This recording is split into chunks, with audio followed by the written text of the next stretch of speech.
Buenas tardes, estamos en la segunda clase del taller de producción radial transmedia. Les habla David Medina y hemos abierto ya la sala de reunión.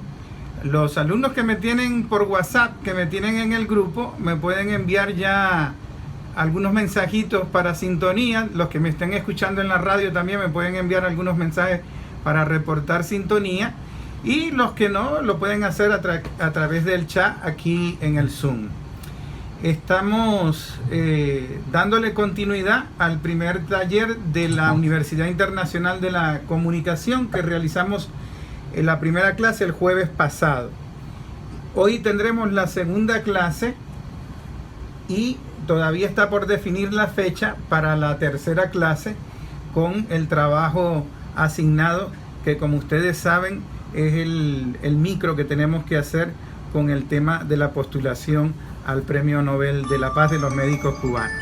Bueno, comenzaron a llegarme los reportes de sintonía. Voy a bajarle un poco el volumen, voy a estar pendiente acá y voy a compartir entonces la pantalla para que demos inicio a la clase de hoy. El poder convivir con personas diferentes, con ideas diferentes, para lograr una comunicación, colocarse en los pies del otro y tratar de buscar una manera de convivir en la diversidad. Y eso es lo que nos está costando y nos está llevando a la intolerancia y a la incomunicación. Ahora bien, ¿por qué yo planteo estas dos bases teóricas para lo que estamos haciendo en radio? Básicamente porque nosotros hemos descuidado los medios tradicionales ante los nuevos cambios, no nos hemos sabido reinventar y de alguna manera estamos acostumbrados a ver la comunicación como un mero hecho tecnológico y con el único objetivo de obtener una ganancia. Y no es así, y les voy a explicar más adelante por qué.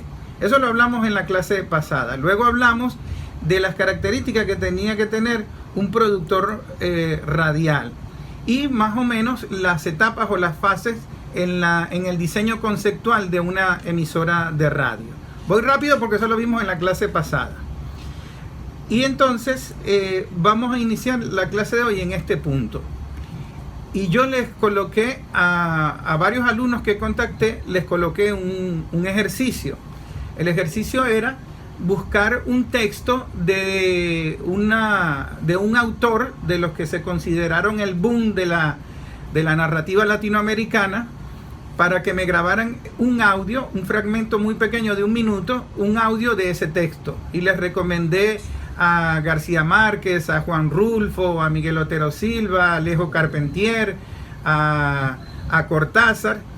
¿Y por qué esos autores? Porque esos autores lograron describir o descifrar nuestra identidad, nuestra realidad latinoamericana a través de sus novelas, en su narrativa. Y era muy interesante la forma como ellos narraban y percibían la realidad. Entonces el ejercicio, cuando avancemos en la clase, les voy a explicar por qué la narrativa de ellos. En toda fase de producción audiovisual, incluso así sea solo radio, hay 3 etapas: preproducción, producción, postproducción. Nosotros, en el caso de Venezuela, por ejemplo, tenemos graves fallas en la primera etapa porque no tenemos una buena escuela de guiones. Aquí no hay donde estudiar guionismo de una manera formal. Y tenemos otra falla en la postproducción, porque muchas veces pensamos que la postproducción termina cuando ya grabamos el micro o cuando ya tenemos un producto audiovisual y no tenemos un sistema que termine de distribuir y exhibir los contenidos. ¿Por qué? Porque ese sistema total de entretenimiento está controlado por transnacionales muy poderosas que tienen el control de la distribución y difusión de contenidos y que están ganando mucho dinero. Por ejemplo, las empresas que tienen que ver con contenidos streaming online, como Netflix, como Amazon, como Disney, tienen un control total de ese sistema de distribución y difusión de contenidos y tienen una audiencia importante. Nosotros debemos trabajar en la idea de crear esos sistemas para que nuestros contenidos se vean. Pero en esta primera etapa del contenido tenemos que partir de una idea. Y esa idea es la que nosotros vamos a ir desarrollando. Entonces fíjense, cuando yo les digo a ustedes que deben buscar un autor latinoamericano y hacerme una narración, hacerme una composición en un micro de 1 minuto como ejercicio, muchos de ustedes me enviaron muy buenas voces, muy buena narración, incluso algunos tienen formación de teatro. Y en esa narración se puede percibir que deben profundizar un poco más el desarrollo de la idea, analizar la idea cuando la van a llevar en radio. ¿Por qué? Porque nosotros debemos pensar qué es lo que vamos a decir, a quién se lo vamos a decir y cómo se lo vamos a decir. Y en esa etapa de desarrollo analizamos los textos, analizamos las ideas, analizamos la propuesta, analizamos el guión, analizamos el contexto. Entonces, si yo tomo un autor latinoamericano, yo debo tratar de empaparme no solo de la novela, del autor, de lo que quiso decir, del contexto, para poder encontrar los elementos, los recursos narrativos que me pueden acompañar mejor esa idea.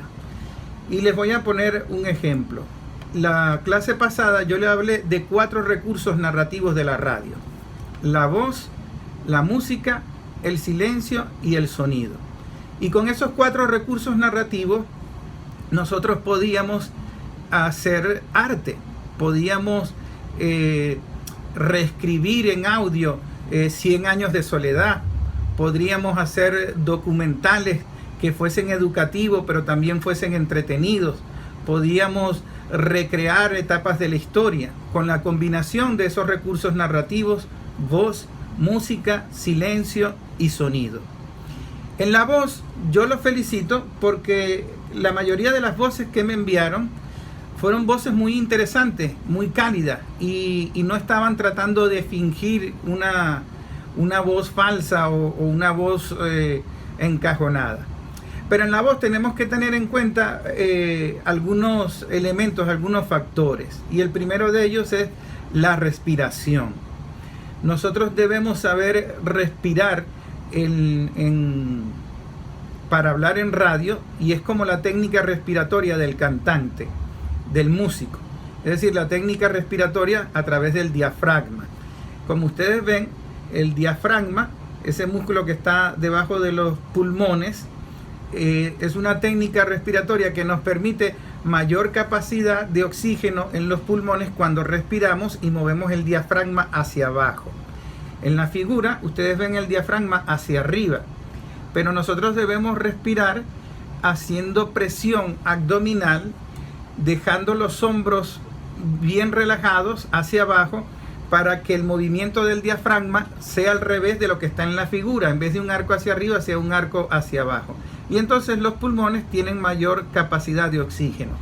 Es vital la respiración como técnica, porque eso nos facilita el poder decir oraciones muy largas sin necesidad de hacer pausas indebidas para la respiración. No es lo mismo decir, por ejemplo, en el Magdalena Medio asesinaron 35 campesinos, a decir, en el Magdalena medio asesinaron 35 campesinos. Entonces, esas pausas me pueden cambiar el sentido de la oración y no nos damos cuenta. Y entonces podemos incluso perder la entonación, algunas palabras que quedan entrecortadas, que no se escuchan, porque nos falló la respiración. Es una técnica que se va practicando. Lo otro es la entonación. La entonación es muy importante porque es la intención con la que nosotros hablamos, la intención con la que nosotros expresamos. Pero la entonación, yo he descubierto que en la radio es muy difícil captar la atención cuando es un medio tradicional unisensorial, y además de eso hay mucha distracción. Entonces, en la radio uno exagera un poco las emociones. Uno saluda, hola, buenos días, y transmite esa emoción para que la gente capte. Y esas emociones, al combinarlas, me pueden ayudar a mejorar el ritmo. Entonces, en las voces que ustedes me enviaron hay muy buena entonación, y la mejor manera de probar esa entonación tiene mucho que ver con lo dramático, con el teatro, pero también es tener claridad de lo que queremos decir. En el caso de un periodista, él no puede estar hablando de un tema tan trágico como una masacre, o como el aniversario de la guerra, o la conmemoración de una fecha como la guerra de Vietnam, en un tono de risa o en un tono alegre, jocoso.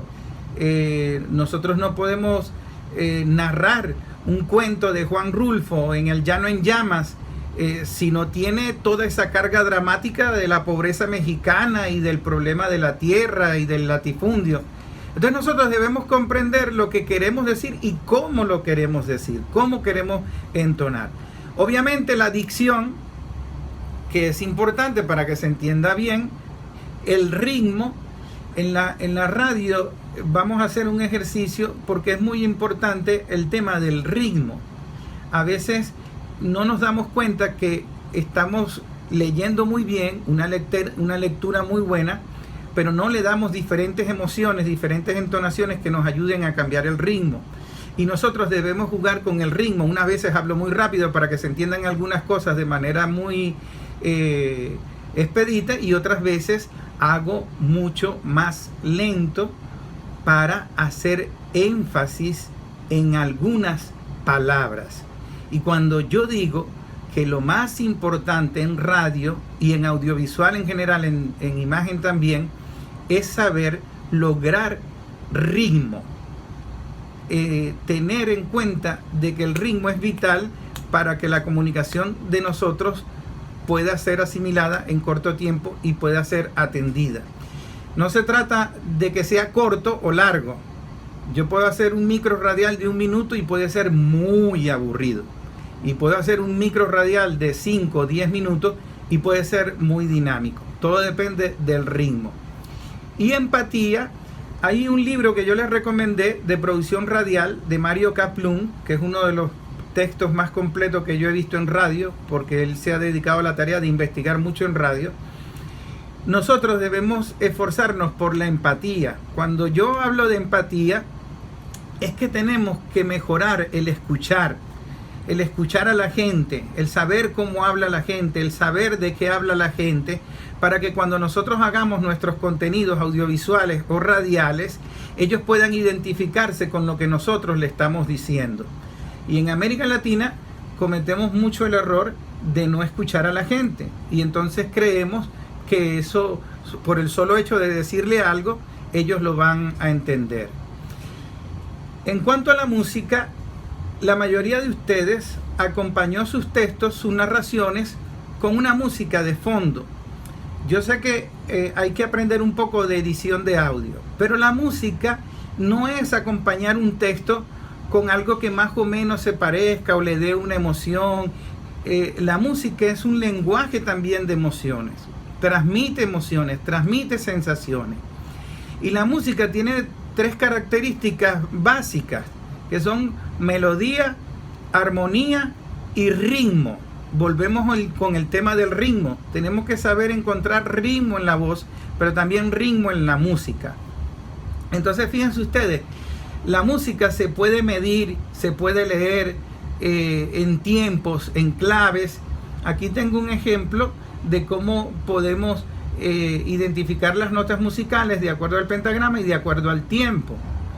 Y eso nos permite el ritmo. Ahí hay unos compases de 4 tiempos. 1, 2, 3, 4. 1, 2, 3, 4. Y tenemos unas notas. Estos son compases que los dividen, y los tiempos me lo marca la clave de sol. Ahí tengo 4 tiempos. Si tengo 4 notas, cada una de las notas va a ser un tiempo. Sería algo así como do, do, sol, sol, la, la, sol, fa, fa, mi, re, do. Sol, sol, fa, mi, re. Sol, sol, fa, mi, re. Do, do, sol, sol, la, la, sol, fa, fa, mi, re, do. Este último compás tiene 3 notas, entonces una de esas notas va a durar 2 tiempos, que es la última, la de do. Y así es que uno va leyendo en música. Claro, esto es algo muy básico. Si me escucha un músico aquí me va a matar. Pero en todo caso es para que ustedes entiendan el ritmo musical cuando ustedes vayan a acompañar un texto o cuando vayan a hacer una producción radial, incluso audiovisual. Uno de los textos que yo más les recomiendo es de un cineasta ruso que se llama Sergei Eisenstein. ¿Por qué? Porque él fue uno de los pocos que se dedicó a investigar, a teorizar, a estudiar el montaje, la combinación de imágenes y la combinación de esas imágenes con música para lograr un ritmo. Sergei Eisenstein escribió un libro que lo llamó Teoría del Montaje. Y él es uno de los genios del cine ruso, porque él lograba con el montaje en cine mudo y en cine sonoro lograr transmitir unas emociones que las percibíamos a través del ritmo. Él hacía esta teoría porque él se basó mucho en el teatro japonés, y él se dio cuenta de un estilo del teatro japonés, cómo ellos lograban captar la atención. Él lo aplicó al lenguaje cinematográfico. Estudió mucho a David Ward Griffin, que es el padre del lenguaje cinematográfico, y entonces hizo una teoría del montaje. Pero para radio, a mí me llama la atención su teoría de cómo él combina la música con los planos y cómo él define la combinación de esos ritmos. Básicamente él lo explica así. Él dice que en un montaje, en una pieza audiovisual, el plano, que es la unidad mínima de narrativa, no es un elemento del montaje y no es un elemento aislado. Él lo llama como el cuadro, el plano, es una célula del montaje. Y entonces la juxtaposición de esas imágenes son las que me hacen, esa colisión es la que me hace dar un nuevo significado al montaje audiovisual. Él, por ejemplo, lo coloca así: perro más boca me va a dar un nuevo significado, ladrar; boca más niño, gritar; boca más pájaro, cantar. Y entonces cuando él hace ese ejercicio de juxtaposición de imágenes, me da un nuevo significado, que es una emoción que yo quiero provocar en el que está viendo una película. Por ejemplo, si yo muestro la fotografía de un hombre y luego muestro la fotografía de un plato de comida, probablemente yo piense que el hombre sienta hambre. Pero si yo muestro la misma fotografía de ese hombre y la mezclo con la fotografía de una mujer, ya yo no voy a pensar que tiene hambre, sino que está enamorado. Entonces a eso juega Sergei Eisenstein cuando él habla de que esa colisión de las imágenes, esa juxtaposición de las imágenes me puede dar un nuevo significado. Eso lo domina muy bien la industria del entretenimiento. Cuando nosotros vemos al presidente de los Estados Unidos bajar de un helicóptero en la Casa Blanca y lo acompaña una mascota y va agarrado de la mano con la familia, nos están dando ahí un mensaje, porque eso es como una disciplina en imágenes cuando muestran al presidente de que tiene que lograr esos patrones. Digo yo, nunca hay un presidente que no tenga mascota o que su mascota sea una guacamaya. No, ellos mantienen allí una juxtaposición de imágenes para transmitirte una intención, para transmitirte una emoción. En radio, nosotros debemos valorar esas teorías que nos pueden orientar mucho para generar esas emociones. Les voy a mostrar un ejemplo. El ejercicio que ustedes hicieron es el mismo ejercicio que hice yo con un texto de Juan Rulfo. Juan Rulfo escribió una novela que se llama El Llano en Llamas, y son muchos cuentos, son 17 cuentos. Hay uno de ellos que se titula, si mal no recuerdo, Si escuchas ladrar los perros. Bueno, ustedes me corrigen, algo así recuerdo. Pero es un cuento que Es muy dramático porque es un padre que lleva cargado en sus hombros a su hijo y está caminando al pueblo en un México muy pobre y quiere llegar al pueblo porque su hijo está herido. En la narrativa él no te dice de primeras que el hijo está herido, sino que lo lleva en hombros. Al final su hijo muere en sus hombros porque cuando llegan al pueblo no dio tiempo y el hijo murió. Entonces es una carga muy dramática. Imaginemos que estamos en una sala de preproducción y nosotros queremos tener la idea de desarrollar la dramatización del cuento de Juan Rulfo. Entonces comienza uno a analizar la historia de Juan Rulfo, cómo era ese México, un México rural, un México campesino, qué tipo de música había en esa época y qué tipo de sonidos podemos utilizar y qué tipo de entonación en la voz debemos aplicar. Yo intenté hacer una narración un poco dramática, lenta, más lenta de lo normal en el ritmo y se escucha así. Entonces, si se escucha bien, Clarín de Colombia, Pedro Gallardo y Nino Canadá, que son los que tengo en imagen, me hacen la seña de que se escucha bien para yo guiarme, ¿ok? Vamos a tratar de escuchar. El viejo se fue reculando hasta encontrarse con el paredón y se recargó allí, sin soltar la carga de sus hombros. Aunque se le doblaban las piernas, no quería sentarse, porque después no hubiera podido levantar el cuerpo de su hijo, al que allá atrás, horas antes, le habían ayudado a echárselo a la espalda, y así lo había traído desde entonces. ¿Se escuchó bien? Hágame una señita allí. Más o menos. Está muy bajito. Bueno, ahorita voy a repetir el audio. Pero si ustedes se fijan aquí en este programa de edición que se llama Sony Vega, no voy a entrar en detalles de cómo manejar el programa de edición porque hay muchos tutoriales en YouTube. Lo que me interesa es que entiendan la lógica de que puedan guiar a un editor. Aquí en el audio yo lo corté y lo separé y este espacio son silencios. El silencio también transmite. El silencio en música también se lee y es vital que nosotros sepamos ubicar los silencios.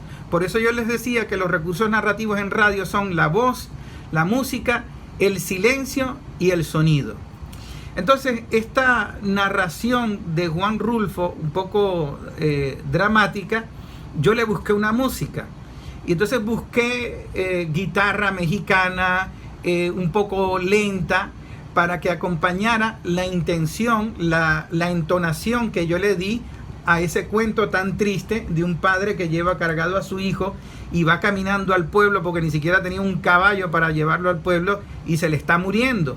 Y se le muere antes de llegar al pueblo.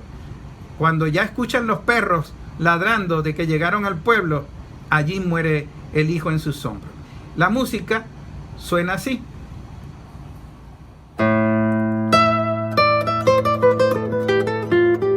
El viejo se fue reculando hasta encontrarse con el paredón y se recargó allí, sin soltar la carga de sus hombros.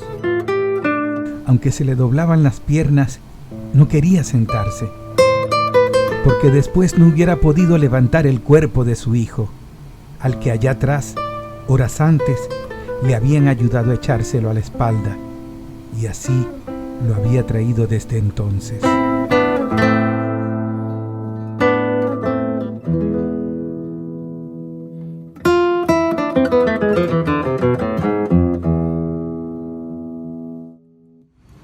Ok.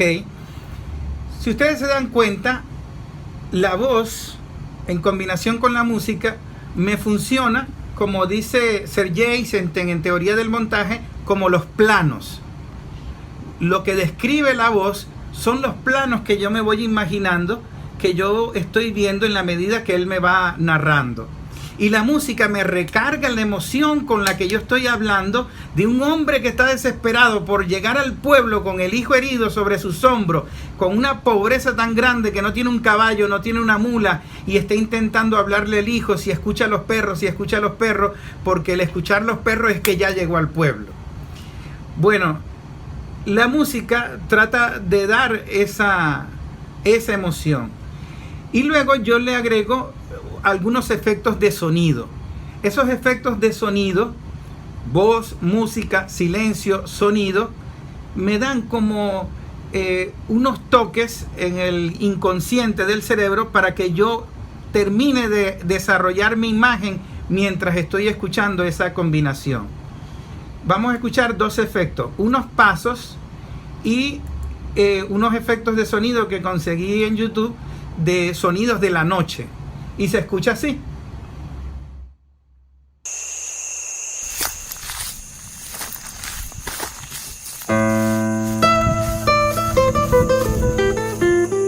El viejo se fue reculando hasta encontrarse con el paredón y se recargó allí, sin soltar la carga de sus hombros. Aunque se le doblaban las piernas, no quería sentarse, porque después no hubiera podido levantar el cuerpo de su hijo, al que allá atrás, horas antes, le habían ayudado a echárselo a la espalda, y así lo había traído desde entonces.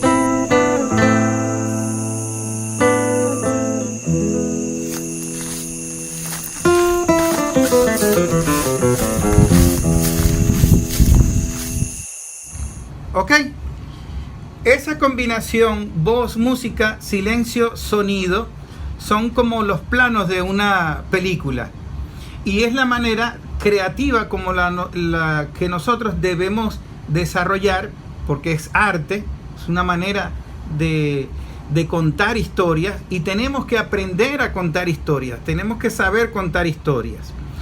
Cuando yo les hablo de ritmo, se van a dar cuenta que no puedo mantener toda la narración así, no puedo mantener toda la música así, porque el oyente se me va a perder, se me va a ir.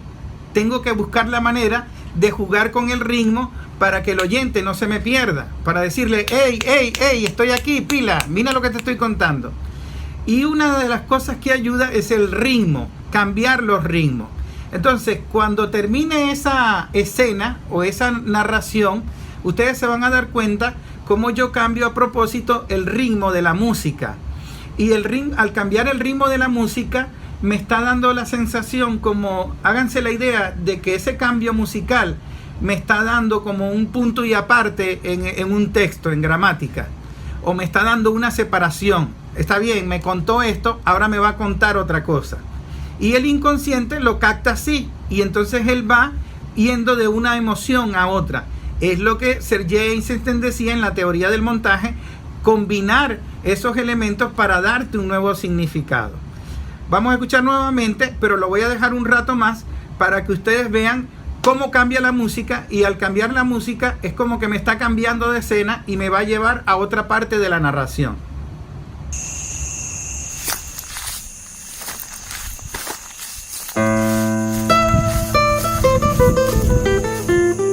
El viejo se fue reculando hasta encontrarse con el paredón y se recargó allí, sin soltar la carga de sus hombros. Aunque se le doblaban las piernas, no quería sentarse, porque después no hubiera podido levantar el cuerpo de su hijo, al que allá atrás, horas antes, le habían ayudado a echárselo a la espalda, y así lo había traído desde entonces.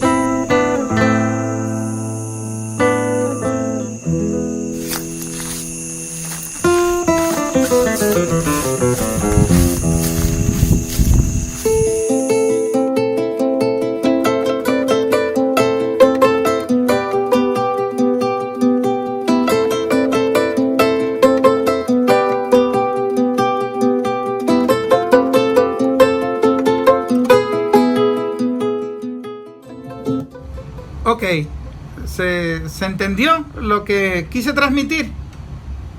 Muy bien. Entonces, el cambio de la música, el cambio del ritmo, y también cuando yo estoy hablando, el cambio del ritmo hace que yo logre captar la atención del oyente. Es la manera como el artista, en su lenguaje audiovisual o en su lenguaje sonoro, puede escribir maravillas. Háganse la idea de que es la manera como García Márquez narra para captar la atención del lector, lo que lo diferencia de un mal escritor que no sabe contar la historia, entonces no sabe combinar.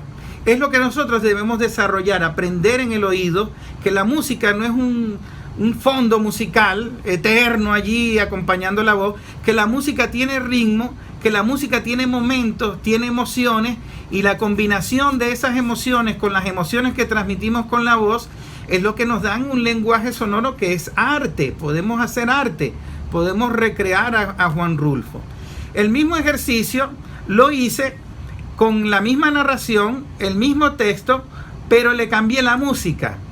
Y busqué otra música, también guitarra, también mexicana. La primera música creo que se llama Tierra Mestiza. Y la otra música es distinta, pero estoy tratando de contar lo mismo con el mismo drama, con la misma intención. Solo que en la narración soy menos dramático y suena así.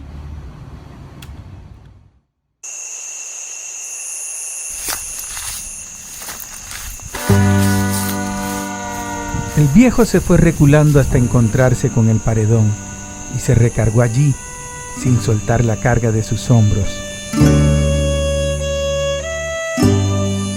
Aunque se le doblaban las piernas, no quería sentarse, porque después no hubiera podido levantar el cuerpo de su hijo, al que ya atrás, horas antes, le habían ayudado a echárselo a la espalda, y así lo había traído desde entonces.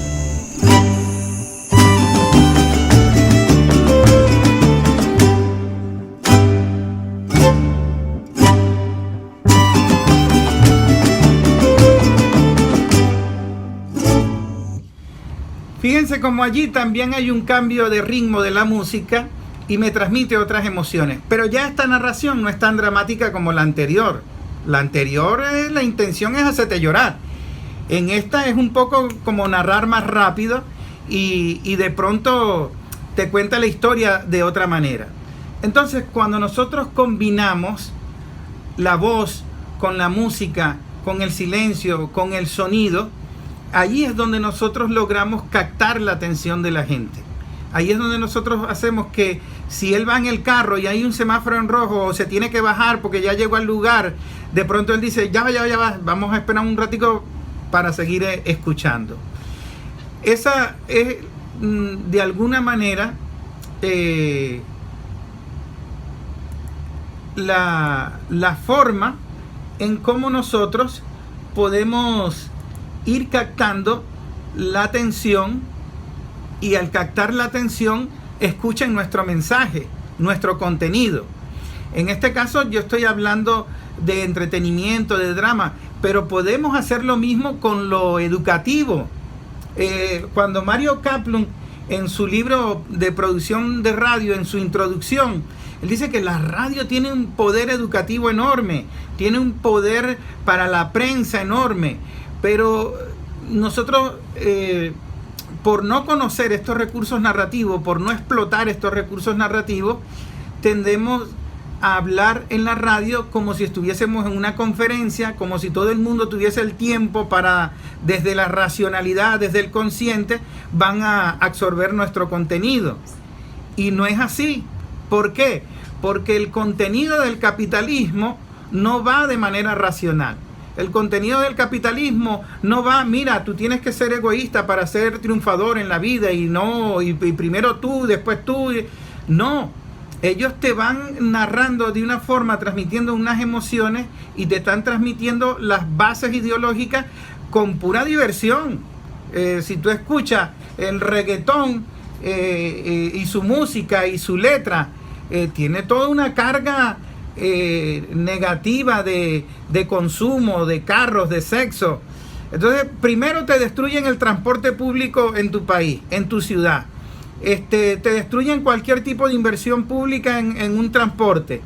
Y luego en un reggaetón te muestran a los muchachos que tienen que caminar, que tienen que agarrar autobús. Te muestran un muchacho con unas mujeres en bikini, no una, sino hasta 4, hasta 5, hasta 6. todas enamoradas de él en tremendos carros lujosos. Entonces, allí hay una carga que te están diciendo, mira, esa pobreza en la que tú estás, donde no hay transporte público, donde no hay nada, tú puedes a través del capitalismo aspirar a un carro hermoso, aspirar a no sé. Todos esos códigos de valores te los están transmitiendo en películas, en narconovelas, en noticias falsas, en mentiras, justificando eso, en libros de autoayuda, que si padre rico, padre pobre, etc. Y todo eso es una industria. No es ahorita, eso es viejo, eso lo denunciaba Habermas de la escuela alemana, cómo destruyeron el concepto de publicidad y transformaron el concepto de publicidad en otra cosa, cómo destruyeron o recrearon conceptos de familia, nos inventaron conceptos de familia, nos están inyectando cualquier tipo de cultura. Entonces, en esa primera etapa de la idea de un proyecto, de la idea de la preproducción, tenemos que estar claros qué queremos contar, a quién se lo vamos a contar y cómo lo queremos contar. Entonces, en esa etapa de desarrollo, si yo lo que quiero es hacer prensa y yo quiero que la gente informarle de la importancia de que estamos en una etapa de grandes transiciones, de grandes cambios, y que debemos valorar la dimensión humana de la comunicación, ¿cómo se lo cuento yo? ¿A qué audiencia le quiero llegar? En este momento yo tengo una facilidad con ustedes, porque son ustedes una audiencia filtrada o una audiencia que nos identifican varias ideas de izquierda. Venimos todos del Foro de Sao Paulo, eso me facilita contarles las cosas. Pero estas clases, cuando yo las doy en la universidad, el muchacho prefiere estar metido en YouTube averiguando cómo funciona el Sony Vega a estar prestándome atención de la teoría de Sergei Eisenstein. Y si me voy con los niños, prefiere estar 8 horas en un videojuego jugando Xbox a estar entendiendo cómo contar cuentos o cómo contar historias. Entonces nosotros tenemos que buscar la manera de captar cómo se está comunicando esa audiencia. Y por eso decía Jesús Martín Barbero que la internet no es una nueva tecnología que sin ideología, no es un nuevo medio de comunicación, es una nueva cultura. Hay un profesor colombiano, Marco Mejías, creo que es el nombre, y él plantea que nosotros no podemos ver la tecnología de la comunicación, el celular, como una mera ferretería, como ir a comprar una pala.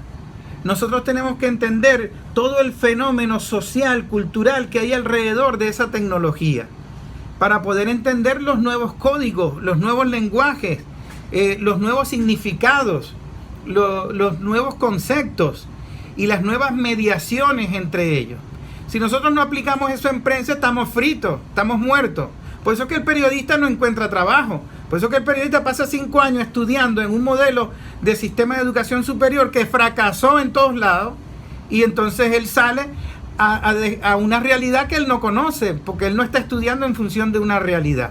Y es lo que nosotros tenemos que entender. ¿Para qué vamos a hacer nosotros radio? Tenemos que atacar nuestra realidad. Para eso se hizo la Wicom, para atacar nuestra realidad. Muy bien.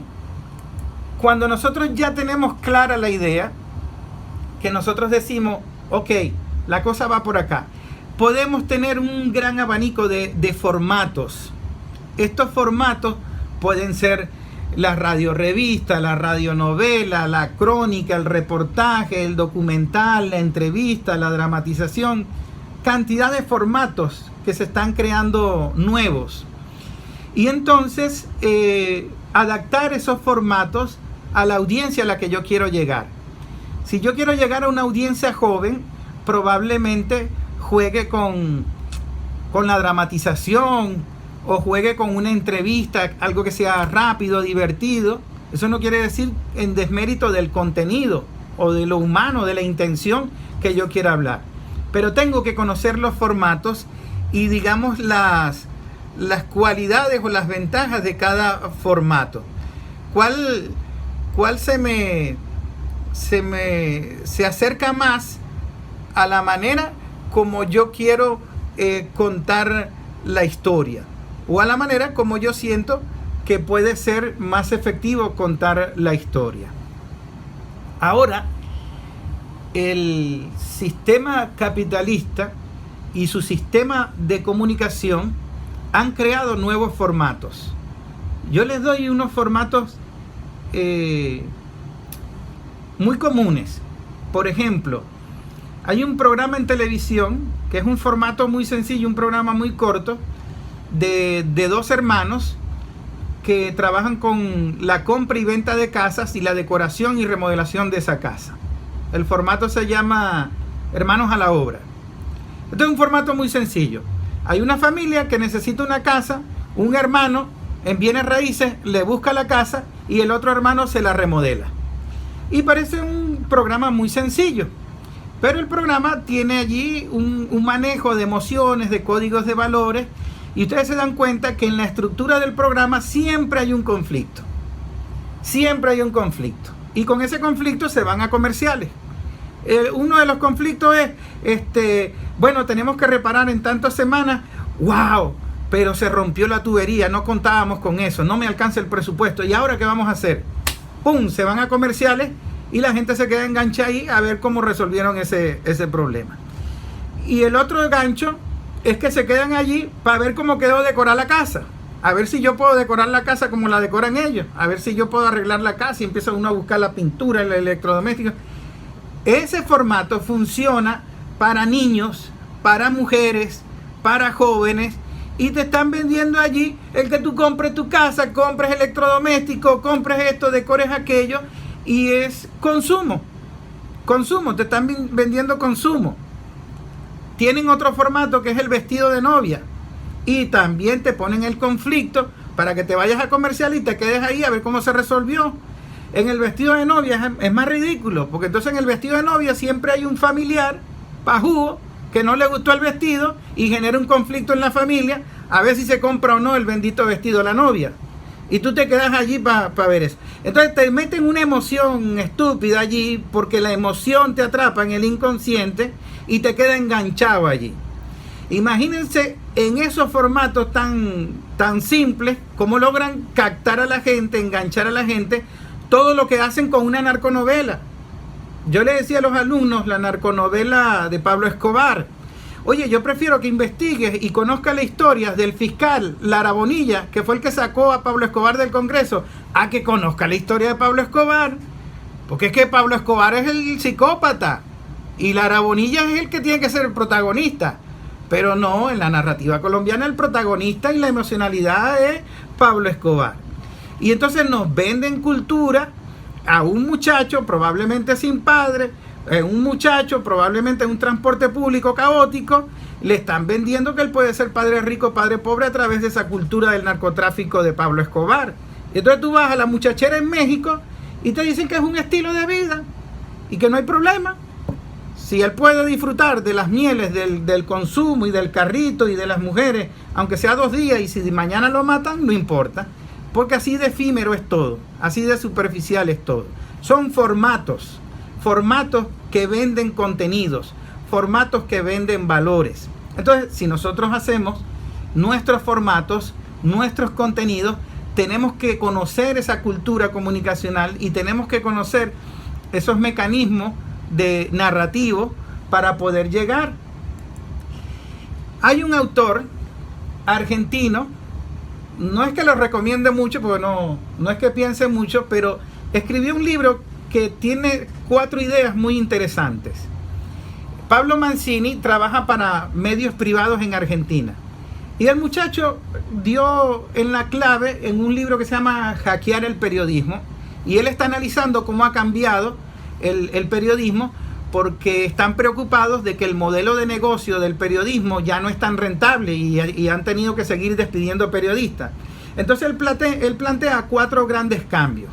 Cambios en el tiempo. Es decir, el consumo de contenido no es igual al que conocimos nosotros durante todo el siglo XX.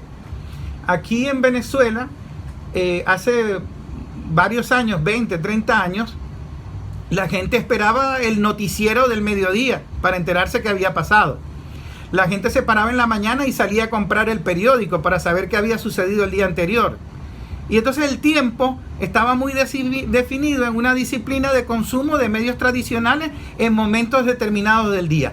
Todo eso cambió, porque entonces la gente ahora duerme con el celular y está pendiente de lo que está pasando en cualquier parte del mundo con el celular.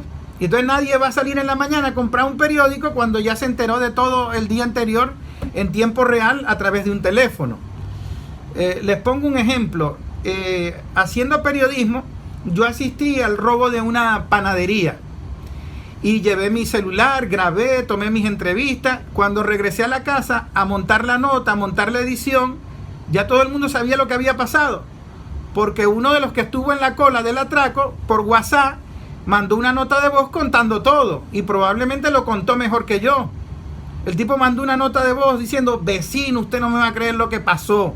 Resulta que me atracaron 3 tipos con tal franela, con armas tal, tiraron esto, tal, en todo detalle. Ya él había informado lo que había pasado. Entonces el tiempo, el periodista perdió la inmediatez. La radio perdió la exclusividad, la inmediatez. Ahora todo el mundo tiene la inmediatez en sus manos. La audiencia, también plantea Pablo Mancini en Hackear el Periodismo cómo cambió la audiencia.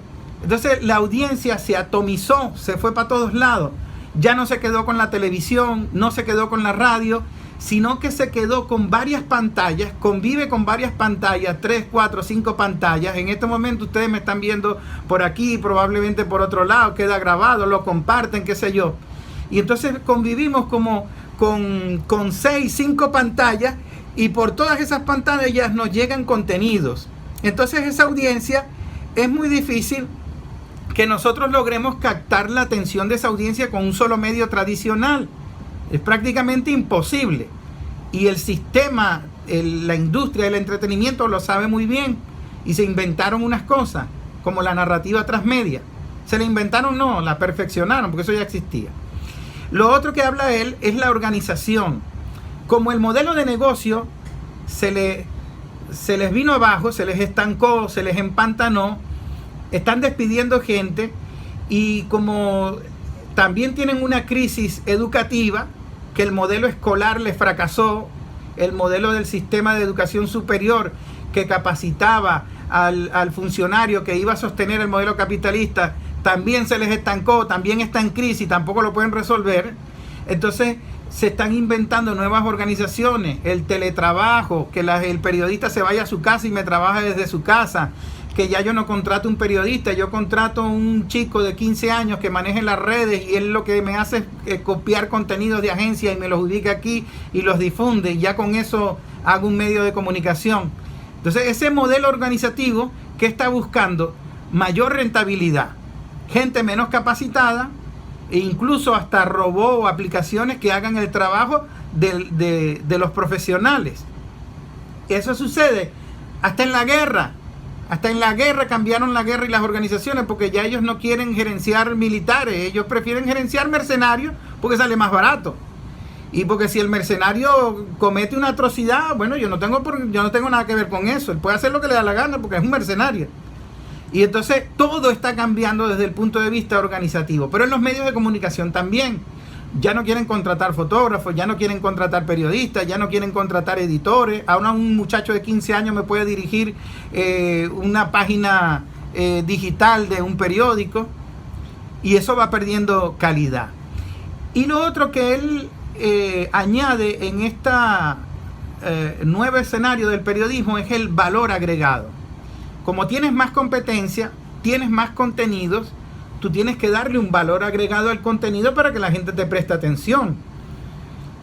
Yo voy a hacer un micro radial. Bueno, ese micro radial lo tengo que hacer mejor que otro para tener la atención de esa audiencia, de ese público. Si no, se te va y se pierde. Ahora, cuando él plantea eso, Pascual Serrano, en el libro La prensa ha muerto, viva la prensa, dice algo muy interesante. Él plantea que en ese modelo de negocio no es el periodismo el que está en crisis, sino el empresario. Él es el que está en crisis. El periodismo no, el periodismo va a seguir siendo periodismo. Nosotros vamos a seguir investigando, seguir peleando por decir la verdad. Pero el del negocio no, porque el del negocio depende de la publicidad. Y la publicidad se le fue a otro lado. Se le fue a las redes, se le fue al Facebook, se le fue al Instagram. Entonces perdió esa exclusividad. Y hay otro autor que plantea otra cosa muy interesante, Ignacio Ramonet, donde él dice de la explosión del periodismo y habla del poder del celular. ¿Por qué yo planteo todos estos autores? Para que me entiendan de lo que vamos a hablar a continuación. Ignacio Ramonet, yo leí 2 libros de él, uno pesimista y uno optimista. En el libro pesimista, él escribe un libro que se llama La tiranía de los medios de comunicación. Creo que se titula así. Y él termina de manera pesimista, porque él termina como, ¿qué va a pasar con el periodismo ahora? Y luego hace una reflexión, se documenta mejor y escribe un libro más optimista, que es La explosión del periodismo. Entonces él dice, ahora es que hay periodismo, ahora es que hay oportunidad de hacer periodismo, y ahora es que hay oportunidad de difundir contenido, porque ellos tienen un problema grave. No pueden controlar los contenidos, no pueden controlar las plataformas. Fíjense que intentan sabotearlas. Hace pocos días le cerraron el canal de YouTube al canal del Estado venezolana de televisión. En el seminario pasado intentaron sabotear la ponencia de Tania Díaz. Y entonces, ¿cómo controlan el contenido? No pueden. Están buscando 1000 maneras de controlar el contenido, incluso con leyes. Entonces tienen 3 problemas ahorita graves que facilitan a nosotros la producción radial y la producción radial transmedia. No pueden controlar los contenidos. El modelo de negocio mediático está agotado, está empantanado. Y el modelo educativo que sostiene ese sistema también está en crisis. Y esos 3 problemas no lo han podido resolver. ¿Qué nos permite eso? Nos permite a nosotros crear contenidos y buscar nuevos sistemas de difundirlos y de exhibirlos, y de alguna manera reeducarnos en una nueva cultura comunicacional. Y ese reinventar, reeducarnos, bueno, es un mundo virgen que nos puede abrir oportunidades hacia otras cosas. Por ejemplo, yo propongo que desde la Wicom seamos productores, generadores de contenidos, y vayamos conformando un sistema para lograr todas las etapas de la preproducción, producción y postproducción, y que nosotros sepamos dónde difundirlas y a quién difundirlas. Háganse la idea de que esto es un programa de radio. Tengo una audiencia en este momento que de 79 alumnos. Y esa audiencia yo le estoy comunicando con audio, con video, con imagen, con texto, con todo. Y probablemente quede grabado y se los comparto después. Y probablemente la conversación continúe en el WhatsApp, porque seguramente alguien me escribe, oye, y el libro y tal, y la conversación continúa en otra plataforma tecnológica. Si nosotros logramos sistematizar todo eso, si logramos que de alguna manera se convierta en un sistema donde tengamos el control de buenos contenidos, que cuenten las historias que ellos no quieren contar, no el vestido de novia, ni la decoración de la cocina, sino la historia de las masacres en Colombia, la historia de las víctimas. O sea, ¿a quién le mataron la familia en Colombia? Que yo todavía no lo conozco y todavía no me identifico con él, porque nadie me cuenta la historia de la víctima.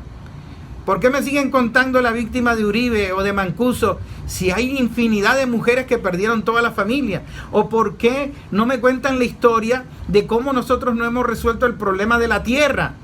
No hemos logrado una bendita reforma agraria en ningún punto de la tierra de América Latina. Y nos están matando los indígenas en el Amazonas. Y nos están matando los indígenas en Bolivia. Y seguimos teniendo el problema de la tierra, que ya lo contaba Juan Rulfo en El Llano en Llamas. Ya lo contaba García Márquez en 100 años de soledad. Y seguimos todavía con ese cuento. Pero los jóvenes de hoy no conocen esas historias. No las conocen. Porque ni siquiera la tradición oral la mantenemos, de contarle a la gente lo que fue las masacres de campesinos antes de Gaitán incluso. En ese sentido, nosotros tenemos que buscar historias, que buscar contenidos y contar esos contenidos. Y contarlos con la radio transmedia, con la música, con la combinación de música, con voz, con silencio, con sonido, creando un sistema de difusión y distribución de contenidos. Ellos están haciendo algo que les está dando mucho dinero, resultado. Hay un sociólogo norteamericano que se llama Henry Jenkin, y él lo anuncian como el autor o el primero que habló de la narrativa transmedia. Pero Henry Jenkin nos hace una advertencia y nos da unos datos, unas pistas de unas oportunidades que tenemos. Él dice que en estos momentos los contenidos están fluyendo por diferentes plataformas tecnológicas. Es decir, te llega por el celular, te llega por un libro, te llega por un CD, te llega por internet, te llega por la radio, te llega por el periódico. Y esas narrativas se complementan entre sí. Entonces él dice que por primera vez el observado, la audiencia pasiva, el consumidor, tiene la oportunidad de producir contenidos, difundir contenidos y distribuir contenidos. Entonces tenemos la oportunidad de contar las historias que ellos no quieren contar, que fue lo que hizo Julian Assange. Tenemos la oportunidad de contar las cosas, producir los contenidos que CNN, Fox, New York Times, RCN, Clarín, El País no quieren contar, y que no quieren profundizar, y que no quieren ni siquiera analizar, ni siquiera quieren investigar, porque entonces todo es efímero, superficial, por diferentes plataformas tecnológicas. Entonces Jenkin nos dice, oye, nosotros ahora dejamos de ser observados y podemos observar. Fíjense el conflicto que se ha generado en Estados Unidos porque grabaron a policías asesinando indiscriminadamente a afroamericanos, como si fuese la primera vez que sucedió. Lo que pasa es que la gente ahora lo está viendo y alguien lo está grabando y lo está difundiendo. Están expuestos. En ese sentido, hay otro autor, en este caso latino, argentino, que es Carlos Escolari, y él hace una investigación de las narrativas transmedia partiendo de Henry Jenkin. Y entonces él dice que las narrativas transmedias tienen unas características muy particulares. No es el solo hecho de que un contenido se difunda por diferentes plataformas tecnológicas. No es eso solamente. Es eso, pero otras cosas más. Entonces él plantea que el consumidor ahora produce contenido y lo definen como prosumidor, alguien que consume y produce. Pero además de eso, que le da nuevos significados y que le da nuevos significados a una narrativa en la que el propio autor ya no tiene control. Y él pone de ejemplo cómo algunos fanáticos del universo de Star Wars de George Lucas comenzaron a hacer parodias o a hacer algunas escenas de las películas de Star Wars, y de alguna manera siguieron dándole vida a esa narrativa, pero ya no es el autor original, sino que son los fanáticos los que están produciendo esos contenidos. Él lo analiza en la industria del entretenimiento, pero él dice que eso es válido para la prensa, es válido para otras cosas. Entonces, por ejemplo, él plantea que un contenido se puede difundir por diferentes plataformas tecnológicas con diferentes narrativas, con diferentes códigos. Por ejemplo, los videojuegos narran historias de narcotráfico, narran historias de política, narran historias, la historia que ustedes quieran. Y los youtubers o los fanáticos de esos videojuegos abren canales de YouTube para mostrarse a ellos jugando esos videojuegos, y entonces generan otra narrativa. Harry Potter comenzó como una obra literaria, como un libro.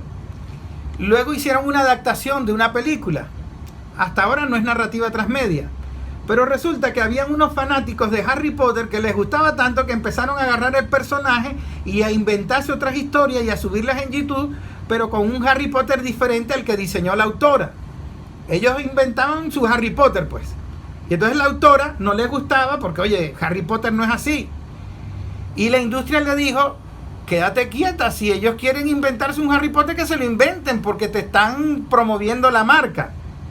Y entonces se dieron cuenta de que es tremendo negocio lo de la narrativa transmedia. Y entonces crean diferentes mundos. Esta es una serie de televisión que se llama The Walking, Los Muertos Caminantes.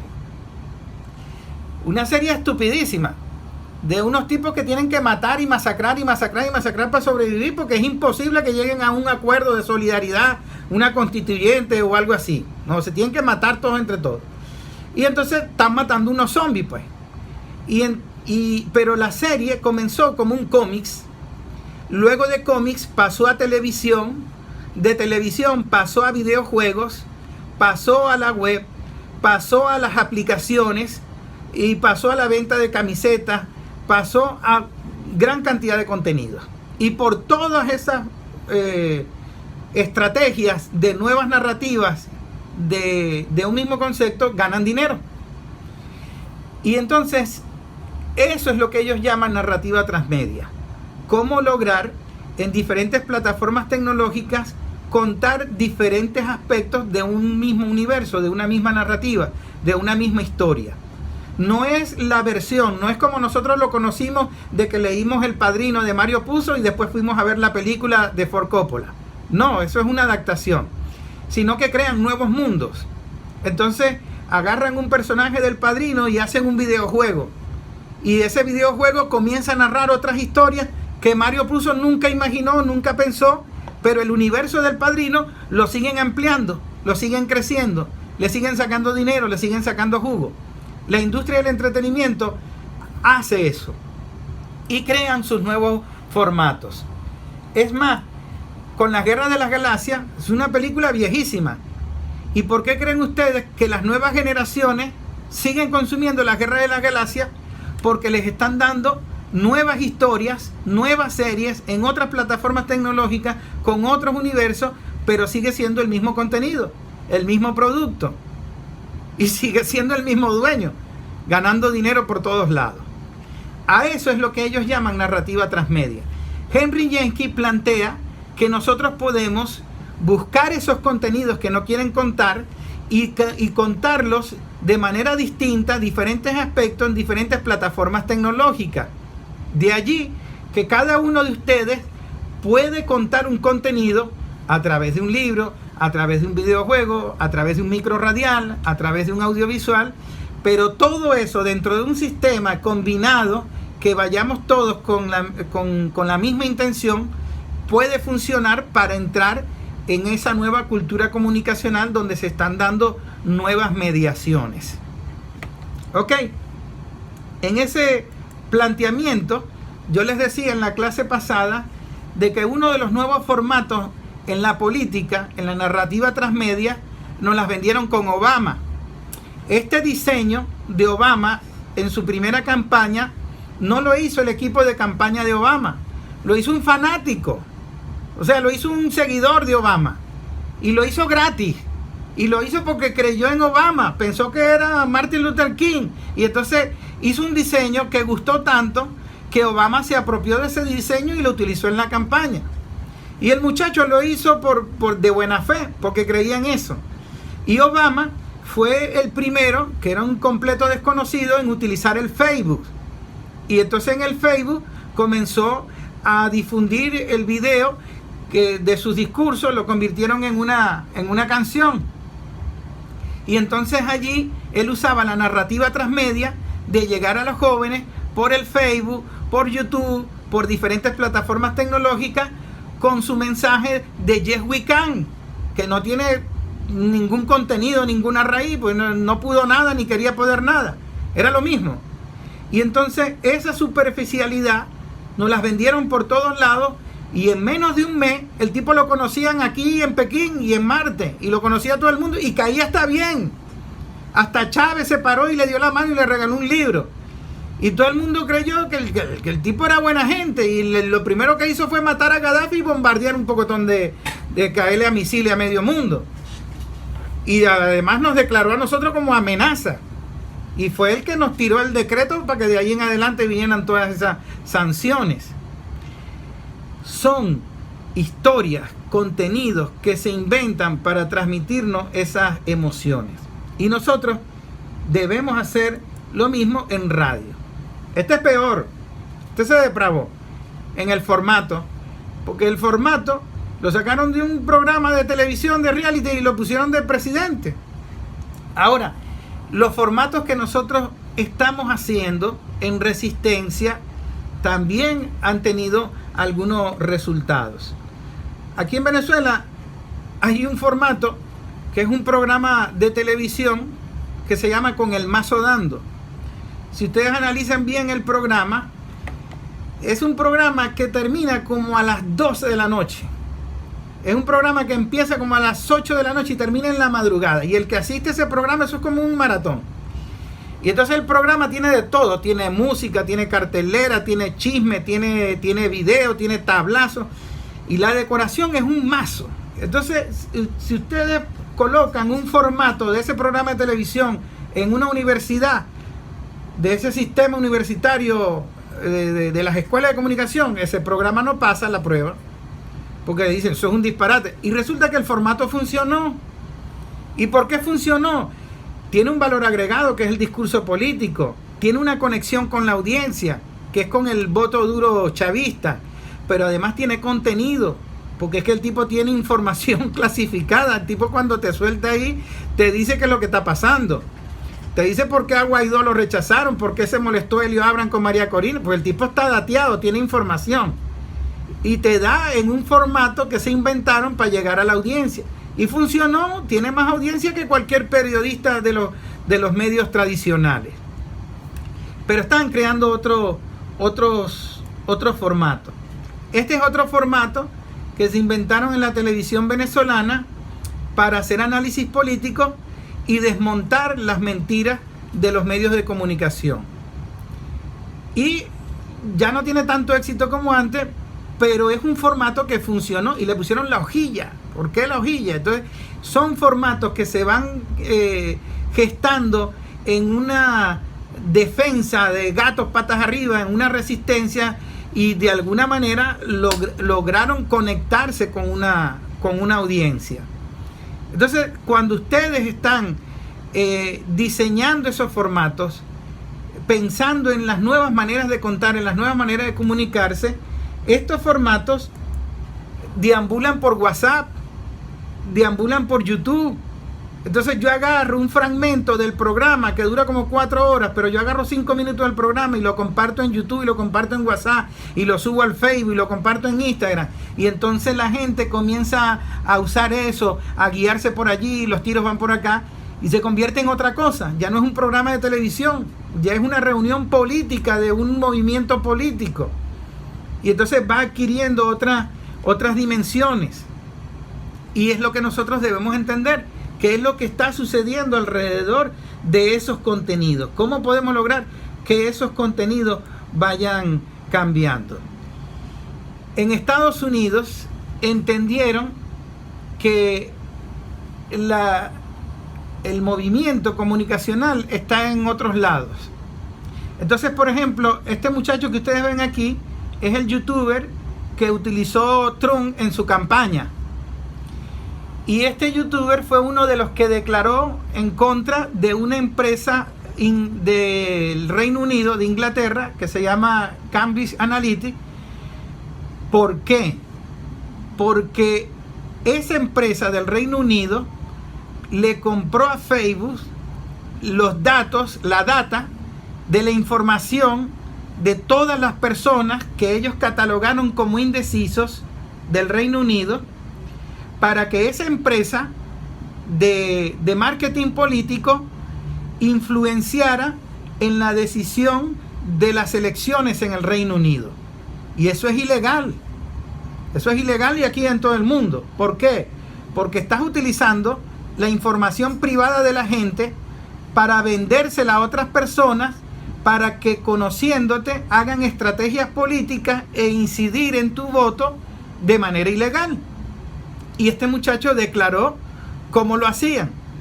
Obviamente la empresa desapareció, metieron preso a los dueños, pero fíjense ustedes la paradoja o la contradicción.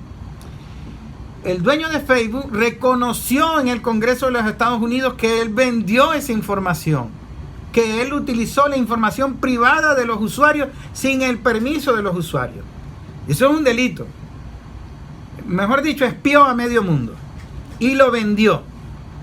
Y si yo coloco ahorita una música en el Facebook, él me va a decir, no debes usar copyright, no debes usar... ¿Con qué moral me va a decir eso si anda vendiendo la información de toda la gente? Pero además de eso, la empresa tomó esa información con el mismo objetivo de controlar a la gente, de mantener el sistema capitalista. Así lograron tumbar el referéndum en Colombia por el acuerdo de paz. Bolsonaro comenzó a bombardear en WhatsApp con informaciones falsas, conociendo los datos de la gente. Macri hizo lo mismo. Entonces, toda esta estructura tecnológica que tiene ideología, que está hecha con esa intención de robarle la información a la gente para luego hacerle contenidos a esa gente que ya ellos tienen descifrado, porque todo el mundo cuenta todo, si está deprimido, si está alegre, si está contento, si se le murió un familiar, todo lo cuenta allí.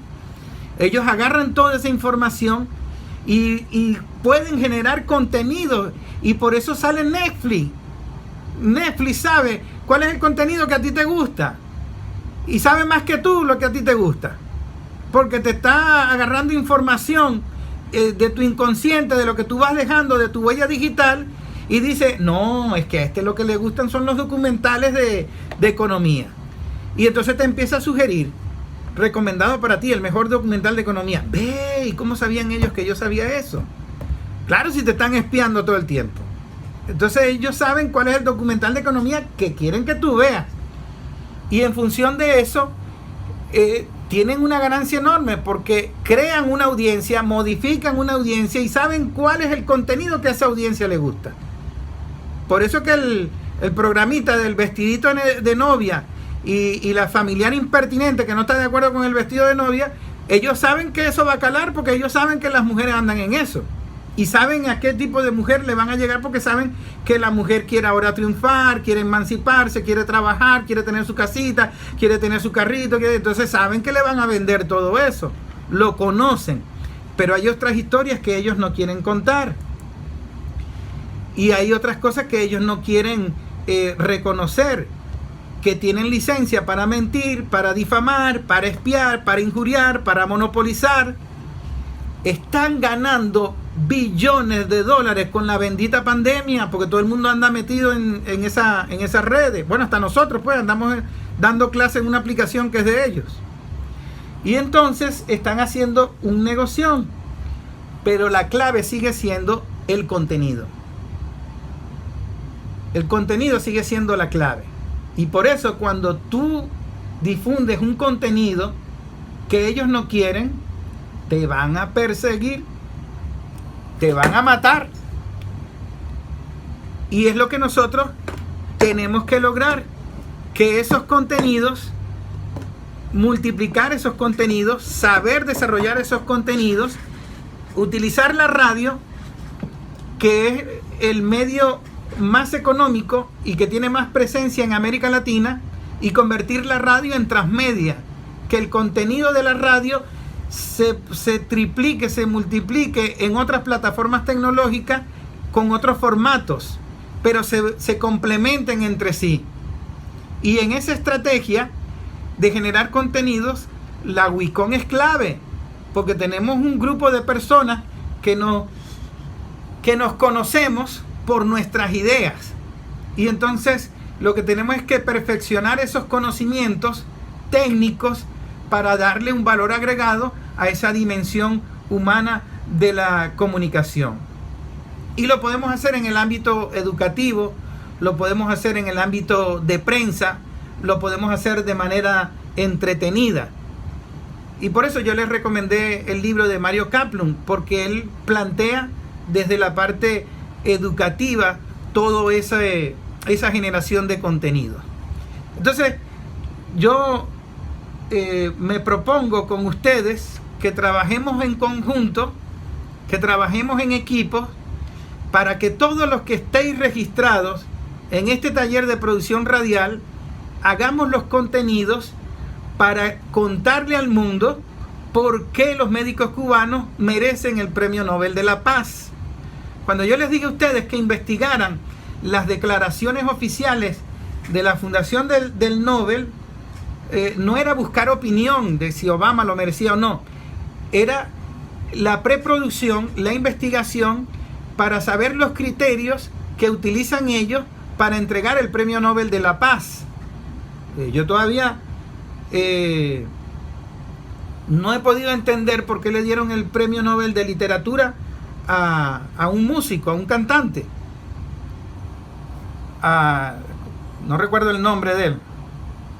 Pero bueno, jamás en mi vida había leído yo un libro de ese cantante, salvo que algunas canciones son interesantes en su poesía. Y bueno, el colmo de darle el Premio Nobel de la Paz a Obama y a Juan Manuel Santos.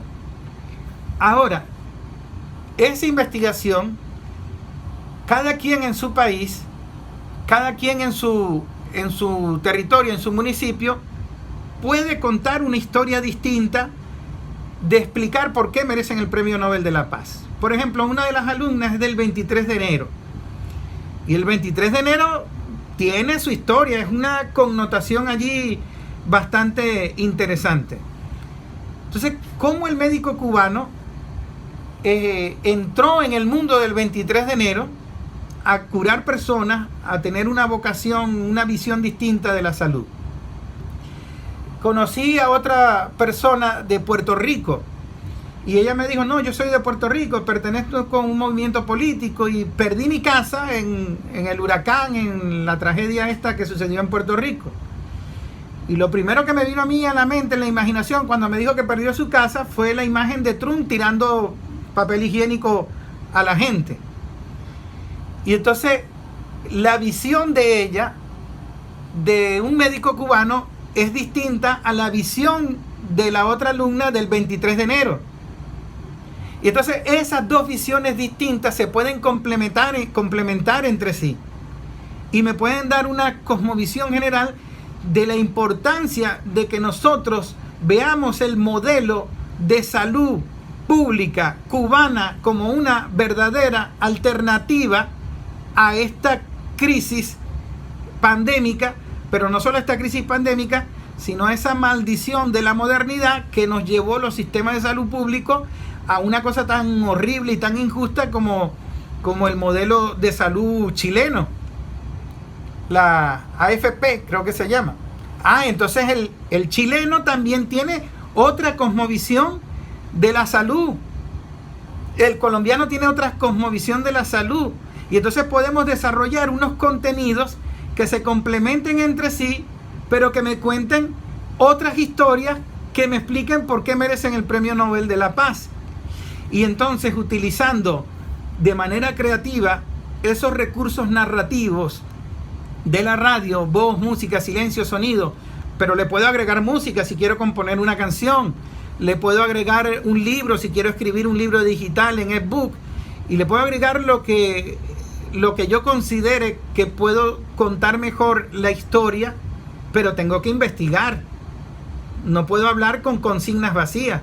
Tengo que investigar cómo es ese modelo de salud, cómo es el modelo de salud mío que yo no quiero y lo quiero comparar, cómo es el modelo de salud en Estados Unidos, cómo funciona la atención del coronavirus en Brasil y cómo funciona en Cuba, y qué diferencias hay, y cuál modelo es más humano y cuál modelo es más eficiente, y profundizar en esas comparaciones y en esas investigaciones y contar esa historia. Esa historia no la quiere contar CNN, esa historia no la quiere contar RCN, esa historia no la quiere contar nadie. Y los únicos que podemos contar esa historia, que tenemos el tiempo y tenemos la voluntad y tenemos la información, somos nosotros. y por eso debemos hacerlo. Gracias.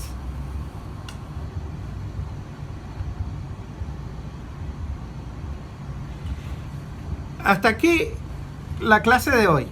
En la próxima clase vamos a hablar de cómo hacer esa investigación, cómo organizar esa información y cómo buscar estrategias para que esa difusión, esa distribución, esa exhibición sea exitosa.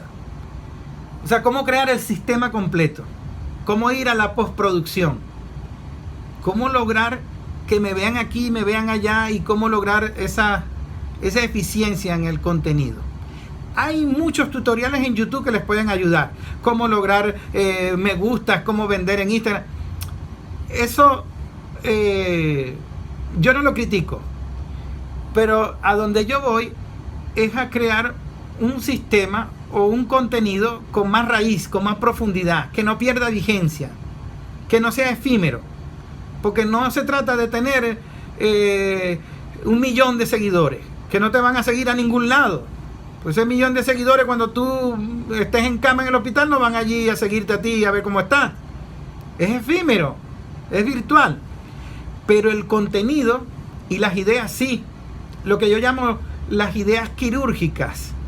Nosotros estamos en Venezuela apostando a unas ideas que no pierden vigencia.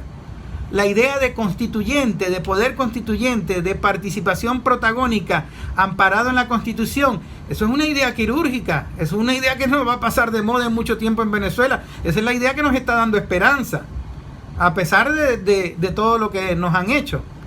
Entonces, esas ideas quirúrgicas son claves, investigarlas, estudiarlas, y las tenemos en la Colombia profunda, que no te muestran en los medios de comunicación. Hay ideas maravillosas.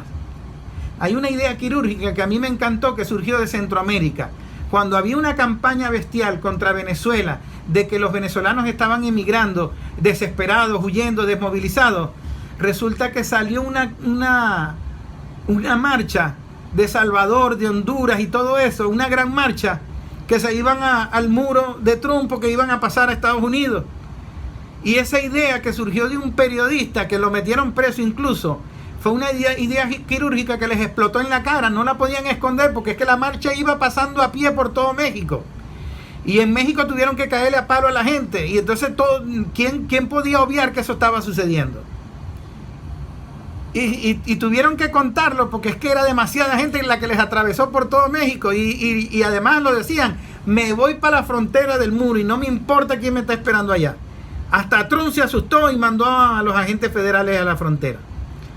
Y ahorita hay ideas quirúrgicas muy interesantes en el Estados Unidos profundo, porque ellos están hablando de cero financiamiento a la policía, de cambio de leyes con la policía, de lo que ellos consideran un racismo institucional.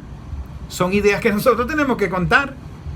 Son historias que nosotros tenemos que buscar y contar. Eso está sucediendo. Y esas historias las tenemos que contar. Pero bueno, tenemos una tarea. Y esta tarea, en lo inmediato, es producir con calidad, con creatividad, con toda esa magia de los recursos narrativos, una historia que nos responda por qué los médicos cubanos merecen el Premio Nobel de la Paz. Si quieren, por WhatsApp me envían algunas preguntas, los que me tienen, a los que yo tengo en el grupo, o puedo abrir el micrófono, no sé. Déjenme dejar de compartir la imagen, o déjenme ver el chat, a ver si puedo leer alguna pregunta. Aquí me dice Olga: otra idea quirúrgica, las madres por la liberación de los 5 héroes cubanos, diferentes capítulos en varios países. Sí, es verdad, fue una idea quirúrgica. Bueno, no tenemos un moderador, en este caso yo soy el moderador. Estoy viendo en pantalla, déjame ver a quién más veo. Y aquí dice Germain Ramírez: dar inicio a una campaña a nivel mundial para que el Premio Nobel de la Paz en su versión 2021 le sea asignado a la Brigada Médica Henry Reeve de Cuba. por su actividad ayuda con médicos y enfermeras y enfermeros. Hay un documental de los médicos cubanos que se llama La Montaña de la Luz. Ese documental cuenta la historia de los médicos cubanos en África y en Centroamérica. Es muy conmovedor porque son médicos cubanos que están luchando contra el SIDA en los niños de África. Y hay una escena muy conmovedora de una pared que está llena de puros dibujos de niños que están guindando en una pared, y son los niños que murieron de SIDA, sus pacientes. Y entonces ellos cuentan cómo trabajan para que esos niños de África sean atendidos en materia de salud. Y eso también les puede dar muchas ideas. Nuestra próxima clase, no tengo una fecha definida, estén pendientes, ustedes deben estar recibiendo en sus correos la fecha de la próxima clase, que sería nuestra última clase. Y pueden trabajar en grupos, pueden asociarse, que alguien investigue, que alguien edite, porque hay algunas personas que me dicen que no tienen manera de cómo editar. Pueden asociarse en grupos y hacer trabajos grupales, solo que tienen que decirme que lo hicieron en grupo y quiénes lo hicieron en grupo para yo saberlo. Y tienen mi contacto, mi teléfono, mi correo, el teléfono 0414-958-1282, 0414-958-1282, con el que me pueden llamar por WhatsApp o mandarme mensaje. Si quieren una tutoría aparte o una consulta, o tienen algunas ideas a desarrollar y quieren conversarlo en privado, estamos a la orden para eso. Y así podamos tener continuidad en la producción de contenidos. El hecho de que culmine el taller no quiere decir que nos dejemos de hablar. Yo puedo acompañarlos en sus procesos o en sus ideas e iniciativas si es el caso en el que las tengan. Bueno, muchas gracias por haber atendido. Estoy tratando de leer algunos chats. Aquí dice Leila: contribuir al cambio para alcanzar la conciencia del nuevo hombre y mujer de nuestros tiempos. Excelente, profesor. La próxima clase, pendiente la fecha, por favor. Los que no tengo en WhatsApp me pueden mandar un mensaje al número para yo irlos agregando al grupo de WhatsApp que creamos. Y en ese sentido podamos estar en contactos. La investigación puede ser grupal, ya lo dije, pero me lo están preguntando aquí Diana.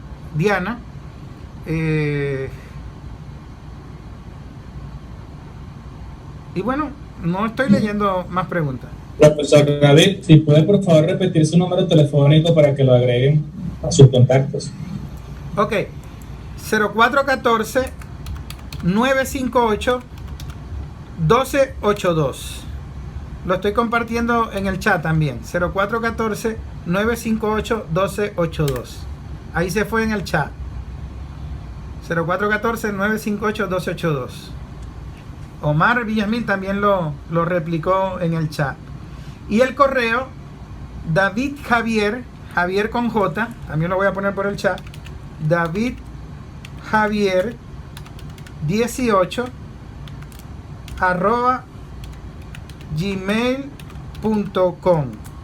Y tengo otro correo, ya que lo puse todo en mayúscula. Tengo dos correos porque cuando doy uno a los 2 minutos colapsa.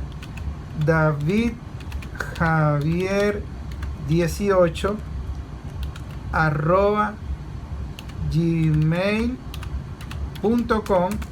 y David Medina Comunicaciones @gmail.com. Son mis dos correos. Allí me pueden escribir al privado. Si quieren profundizar algunos temas, yo les traje unos libros aquí para recomendarles. Está este libro que se llama el Huffington Post versus New York Times. Es un análisis de dos modelos distintos de periodismo. Una nueva forma de hacer periodismo un poco más irreverente que del Huffington Post, y lo comparan con el New York Times. Es muy interesante porque habla de estas nuevas maneras de cómo están tratando de comunicar las noticias. Carlos Escolari, el de Narrativa Transmedia, que está en PDF, también tiene otro libro que se llama El fin de los medios masivos, el comienzo del debate. Y uno de los más interesantes es el de Dominique Walton, Salvemos la comunicación. Dominique Walton tiene en YouTube varias conferencias y también por allí se pueden orientar. Estos libros nos dan ideas de qué otras cosas nosotros podemos desarrollar para poder crear cosas distintas. Y repito, la clave está en los contenidos y en lograr un sistema para garantizar que esos contenidos se vean, lleguen a quien tengan que llegar, y no solo lleguen de la forma que tengan que llegar, sino que tengamos feedback, que tengamos respuestas. Si esto fuese un programa radial, que tiene mucho de un programa radial, porque así yo doy mi programa radial en la emisora que yo dirijo, la audiencia me está respondiendo en lo inmediato, y entonces el feedback continúa la comunicación por otras vías. Y entonces esas herramientas nosotros tenemos que aprovecharlas, tenemos que conocerlas y tenemos que ver todo el fenómeno cultural que hay alrededor de ella para reinventar la educación. Bueno, ahora sí, muchas gracias. Creo que hemos terminado.